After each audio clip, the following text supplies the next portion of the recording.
National Assembly will soon become a theatre for the next round of political contests, as lawmakers elect begin the scramble for who gets what and how in the 10th National Assembly.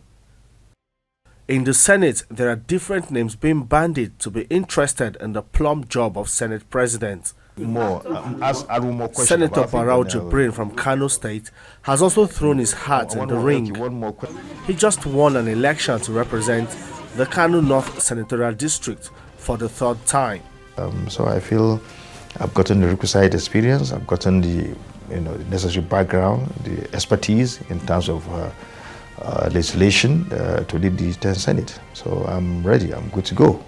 The All Progressives Congress has the highest number of seats in the Senate, and the party is also showing interest in how the choice of principal officers will be made.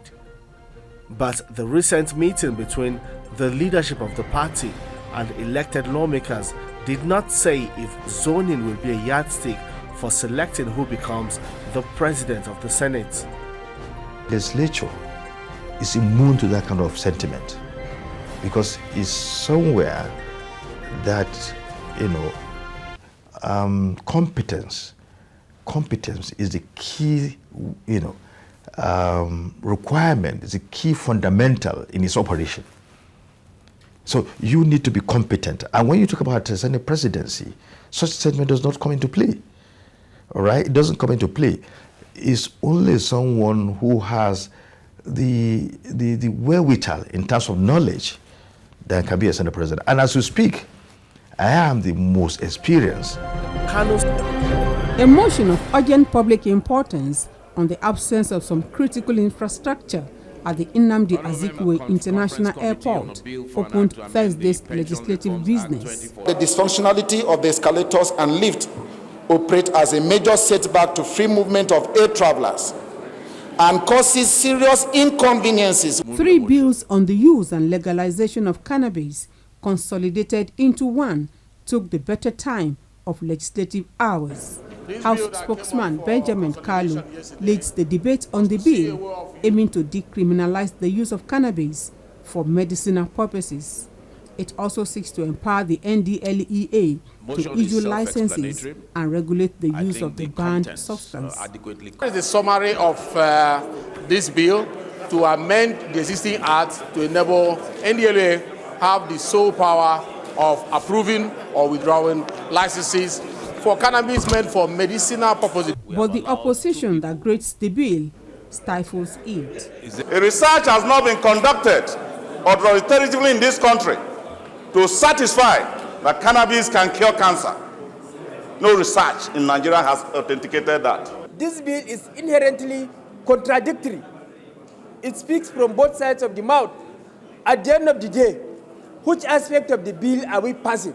You need to go around here, town, we say, just behind SAS division. If you are around that there in the evening, the people you see them there, all they are going there is to buy drugs. This is another step by the Ondo State Agency against gender-based violence to ensure successful implementation of the Violence Against Persons Prohibition (VAP) Act in the state. After engagement of various groups including security agencies, judicial staff and non-governmental organizations for the task, it is the turn of people with disabilities. The program, which is done in partnership with the Westminster Foundation for Democracy, gave participants opportunity to gain knowledge about the VAP law. We should sensitize. In our address, the Executive Secretary of the agency, Bolanle Afolabi, emphasized the need for everyone to be involved in the implementation of the VAP law with a view to eradicating violence against all persons. According to her, knowing the content of the law will help in achieving the purpose for which it was enacted. In the baptized, this set of people on this VAP law, so that you can be abreast of it and also appropriate the benefits in the VAP law for your good. The country representative of Westminster Foundation for Democracy, Adebowale Olorunmola stated that it is imperative to keep such group informed about the law for them to employ it for their protection. Other speakers stressed the need to engage people living with disabilities in the scheme of things. Regardless of your state of supposed ability or disability. And that is why we thought we need to have the VAP law in the Braille